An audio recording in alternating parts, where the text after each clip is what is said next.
Informasi lainnya, saudara, ratusan warga Rohingya kembali ditemukan mendarat di pesisir pantai Alu Butuha, Kecamatan Perlak Barat, Aceh Timur. Ya, para imigran Rohingya ini terdiri dari pria, wanita, dan juga anak-anak yang diduga melakukan perjalanan panjang menggunakan perahu sehingga sampai ke pantai Alu Butuha, Aceh Timur.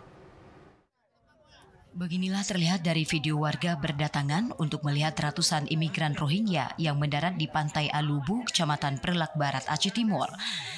Dari video ini terlihat puluhan pria dewasa, anak-anak, dan wanita. Mereka mendarat diperkirakan pada pukul 20.00 waktu Indonesia bagian Barat.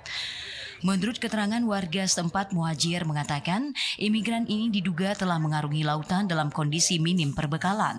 Warga setempat yang menemukan mereka pertama kali turut membantu memberikan makanan dan juga air minum sebelum petugas tiba.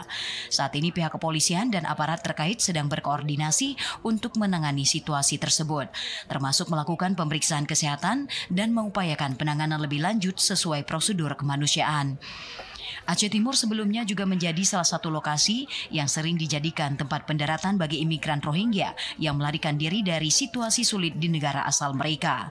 Pihak berwenang diharapkan dapat bekerja sama dengan lembaga internasional untuk memastikan para imigran ini mendapat perlindungan yang layak sehingga tidak menjadi korban perdagangan manusia.